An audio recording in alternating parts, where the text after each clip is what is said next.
All right, let's see what's up for you, Aquarius, for the last 2 weeks of November. And remember, wow.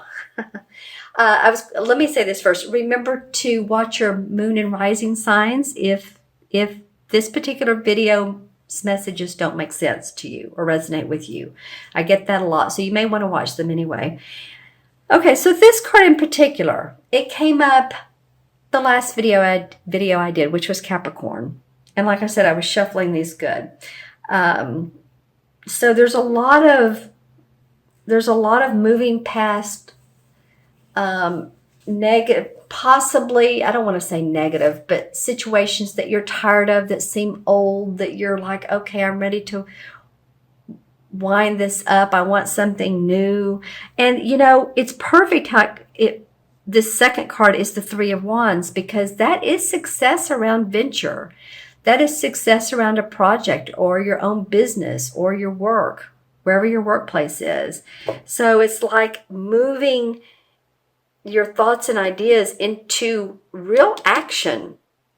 Actually, I feel like you've been seeing some success. Seeing some success. That's a lot of S's. Aquarius.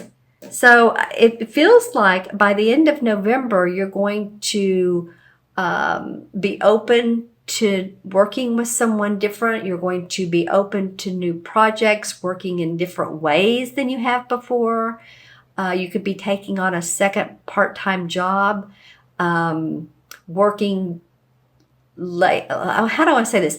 Later hours in the day, doing something differently that makes you happy. There's something different that you all are doing, or you're adding to your repertoire of time. It feels like it's a learning thing, but it's also an expansion of your current success. This is really an auspicious card, so I'm glad to see it for you guys. Let's see what the second. Nice. Okay, well, Aquarius. Go Aquarius. All right, well, we have 1, 2, 3 wand cards. And the wands, or the rods, are about our work and our passion, our creativity. So the first 2 weeks of December, you're going to feel like you're on fire. And I don't mean physically, but literally that you are, you're making very good points and strides in what you're doing. Now, this card usually and can represent, I say both, a fire sign, which would be Sagittarius, Leo, or Aries, sun, moon, or rising. This may be a person that's supporting you, or leading you, or mentoring you, or you get inspired from. This night of all the nights, well, I guess this one and the Knight of Swords move quickly. Sometimes the Knight of Wands sort of oversteps himself, and plans can get delayed if we move too fast. So I'm looking at this Ace too, because this is blessings of birth of creation, of a new job or work or progress, or maybe a baby that's sort of like coming at you. So by the middle of December, some of you are really going to feel inspired. This whole rod, 3 rods we have going on, really is interest to me. This person here, this knight, the knights are the explorers. And this is the Knight of Wands, which is the night of exploring creative projects. And these two feel very calm to me. It's like he's very happy about his venture. He's still has his back to us. So the 4 of Wands would be the fruits of the labor. He's still putting the labor out there, but there's something birthing out of this. There's something new that's coming from this looking at things in a different way. This fire sign, I'd love for you all to leave me comments. The court cards are always interesting, to say the least, because they represent people, or can represent people. So you all leave in the comments who this Knight of Wands might be. Now, if you look at it this way, here's the swords. You might be moving away from this person. Maybe this person has been too fiery, too much. If this has been a spouse or a friend or someone who talks your ear off and you're like, whew, let me take a break from them. Because that would feel different than these other two. This is more like your business taking off, and this is like awesome news. So let me know in the comments below how this plays out. Let's look at the transition card. Ooh, the High Priestess. I love the High Priestess. She's the most psychic woman in the deck. She's the most intuitive. She gets the inner workings of the world. And I say that in a way of she knows that there's the ebbs and flows of life. There's the positive and then there's the negative. And she's very balanced. She's somewhat spiritual, you could say. She has this crescent moon below her. So she gets the order of the moon. She gets, like I said, the ebbs and tides of life.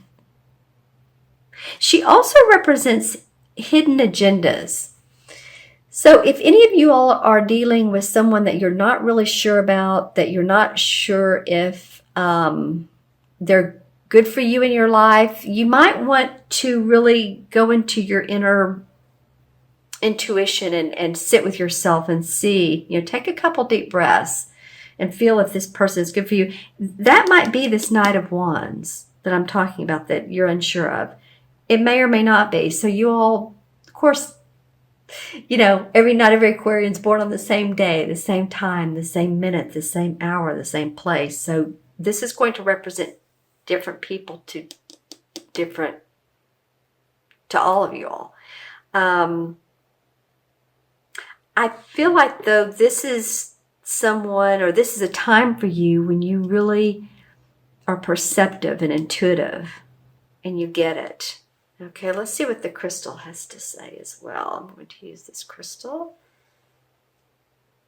Yeah, you're leveling out a playing field. You may have felt like in the past or in a relationship, it doesn't have to actually be a romantic relationship, if I can get my words out here. It can be a friendship, it can be a business partner, or business organization. But I feel like you're feeling like, no, I'm on a level playing field. They're not quite as superior as you once thought. And I think that might have been in your own mind, actually. You've always been as talented. You've always been as good as them. I feel like you'd been thinking a lot. Well, maybe I'm not as good as they are, or he or she or whomever. So let's see what else comes up for you. I'm looking for, okay, that's some beautiful blue. And I'm holding it away from this, so it's not that. This particular blue, let's see, I'm looking to see if it's more of a cobalt. Well, blue has to do with the throat chakra, so communicate your words. That's beautiful. I want to say don't mince your words. In other words, don't hold back. And at the same time, use your words carefully. So that's two different encouragements, isn't it? But there is something about languages. So any of you all that are studying different languages, different cultures, that comes up as well. You might be learning, it's French or Spanish. Yeah, that comes up, okay? So for any of you doing that,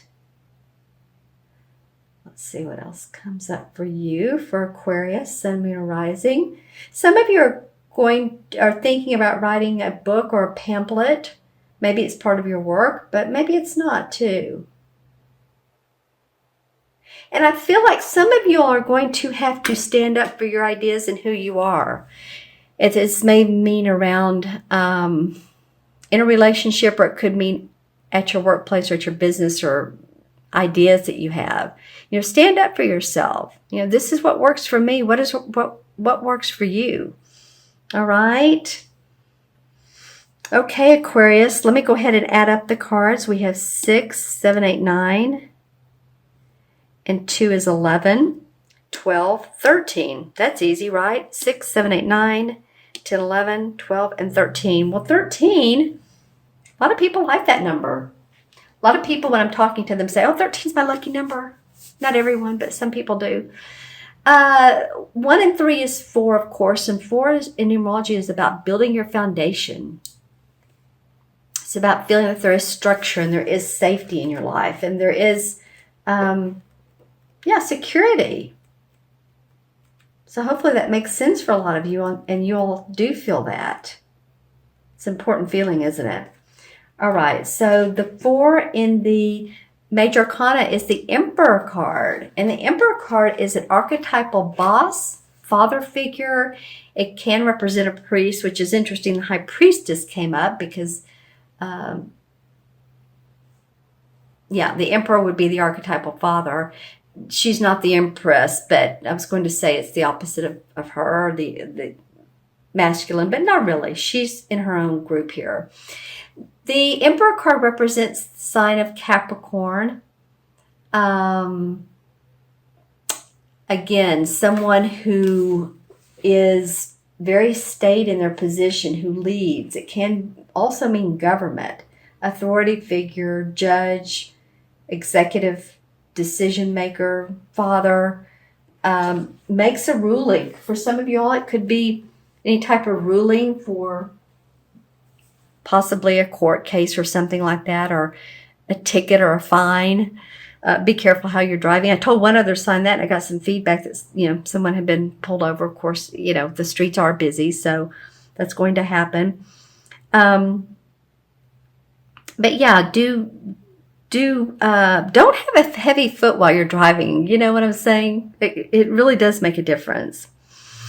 So this Capricorn can also be someone in spirit who is watching over you, who is with you, a spirit guide. And I've noticed that it represents that to some people. So pay attention to your angels and your spirit guides, and those of you and those that you feel are with you.